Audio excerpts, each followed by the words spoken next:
अगर आप भी लेना चाहते हैं देश दुनिया की तमाम जानकारी तो आज ही सब्सक्राइब करें हमारे चैनल को।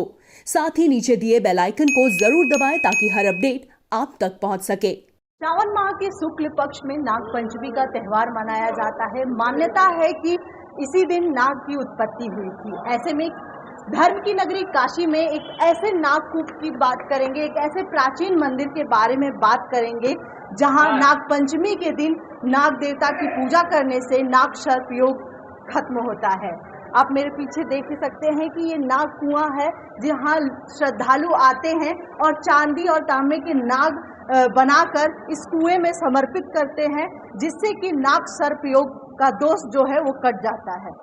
नाग पंचमी यानी नागों के उत्पत्ति का दिन सावन मास के शुक्ल पक्ष की पंचमी तिथि को नागवंश का उदय हुआ था। मान्यता है कि नाग पंचमी के दिन नाग देवता के दर्शन करने से काल सर्प दोष दूर होता है। शिव की नगरी काशी के जैतपुरा क्षेत्र में एक ऐसा कुआं है जहां आज भी नागों का निवास है। इस कुआं का वर्णन तमाम धर्म शास्त्रों में वर्णित है, जिनके अनुसार इस कूप के दर्शन से नाग दंश भय के साथ ही काल सर्प योग भी मिटता है। इसीलिए इस कुंड का नाम नागकूप है। आज नाग पंचमी के दिन श्रद्धालुओं की भीड़ देखने को मिली, जहां लोग आस्था के साथ दर्शन पूजन करते नजर आए। इस कुंड में जहां दर्शन मात्र से सभी पापों से मुक्ति मिलती है और काल सर्प दोष भी मिट जाता है।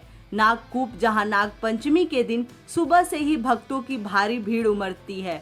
हर भक्त इस कूप में दूध चढ़ाने को आतुर होता है, तो कोई दूध चढ़ाकर नाग देवता को प्रसन्न करता है।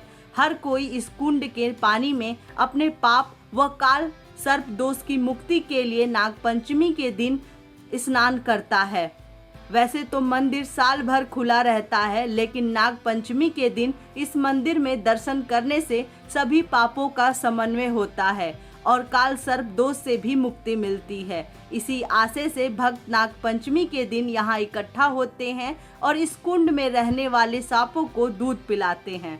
करकोटक नाग तीर्थ के नाम से जाने जाने वाले इस जगह पर नागवंश के शेषावतार महर्षि पतंजलि ने व्याकरणाचार्य पाणिनि के भाष्य की रचना की थी। मान्यता यह भी है कि इस कूप का रास्ता सीधे नागलोक को जाता है। इस कूप की सबसे बड़ी महत्वता यह है कि कूप में स्नान मात्र से जिनके कुंडली में राहु केतु सारे ग्रह आ जाते हैं, जिससे नाग दोष लग जाता है, जिसे काल सर्प योग भी कहा जाता है। नाग पंचमी के दिन इस कुंड में स्नान करने से दोष मिट जाता है। पूरे विश्व में काल सर्प दोष की पूजा सिर्फ 3 जगहों पे ही की जाती है, उसमें से यह कुंड प्रधान कुंड है। यह कूप लगभग 3000 साल से भी पुराना है, जो आज जीवंत रूप में सभी के सामने है।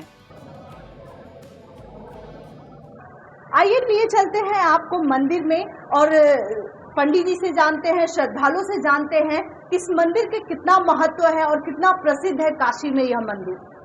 ये करकोटक नाग का स्थान है, जो शिव जी के गले में नाग देवता रहते हैं, ये उसी का स्थान है और पतंजलि ऋषि का कर्म स्थली है।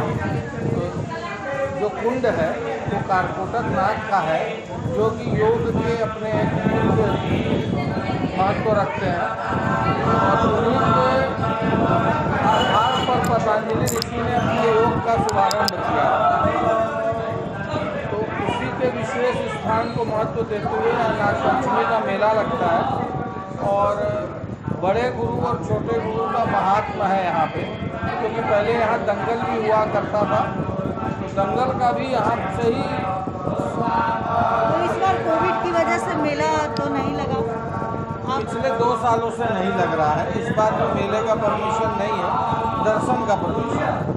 देखिए, ये जैतपुरा, काशी के जैतपुरा का इलाका है, जैतपुरा, और ये नागकूप है और ये महर्षि पतंजलि की तपोभूमि है और बड़ा ही सिद्ध स्थान है। और ऐसा कहा जाता है कि जिस जातक को भी काल सर्प दोष है या कोई ग्रह बाधा है, नाग से संबंधित काल सर्प दोष से संबंधित या कोई भी पीड़ा है तो इस दिन, आज के दिन में यहाँ पर दर्शन किया जाता है। और ऐसी मान्यता है कि यहाँ पर तांबे का नाग नागिन की पूजा होती है, तांबे से या चांदी से, ऐसे तांबे से भी। और यहाँ पर बगल में ही एक नागकूप है और ऐसा कहा जाता है उस नागकूप में प्राचीन काल में उसी से एक रास्ता जो है पाताल लोक में निकलता है। तो इसका महात्म्य है और हम लोग हर साल प्रतिवर्ष यहाँ आते हैं, दर्शन करते हैं। और आपके माध्यम से मैं ये कहना चाहता हूँ कि जो भी लोग काशी में निवास करते हैं या काशी के आसपास के क्षेत्रों में, क्योंकि अभी कोविड है, लेकिन यदि किसी को भी काल सर्प दोष है या मांगलिक भी दोष है तो वो आज के दिन यहाँ पर आ करके यहाँ नागकूप में नाग नागिन के जो प्रतीकात्मक रूप में जो भी दर्शन पूजन होता है या जो भी पूजा होती है, पद्धति होती है, वो जरूर से जरूर करें और उसका लाभ। आज जैसे कि नाग पंचमी का पर्व है और ये स्थान महर्षि पतंजलि की तपोस्थली कर्मभूमि रही है। महर्षि पतंजलि जी ने यहाँ पर रहकर योग सूत्र की रचना की है, महाभाष्य ग्रंथ इत्यादि की रचना की है। यहीं पर रहकर उन्होंने अपने शिष्यों को शिक्षा दीक्षा देने का कार्य किया है। तो ये स्थान विशेषतः नाग से संबंध रखता है, क्योंकि महर्षि पतंजलि स्वयं भगवान शेषनाग के अवतार थे। तो इसलिए जिस भी व्यक्ति के कुंडली में काल सर्प दोष होता है, ऐसे दोष की शांति के लिए ये विशेष स्थान है। और यहाँ पे आज नाग पंचमी के दिन जो भी जातक आकर आज के दिन पूजन अर्चन करते हैं, उनके कुंडली में जो काल सर्प दोष है उससे व्यक्ति को शांति मिलती है।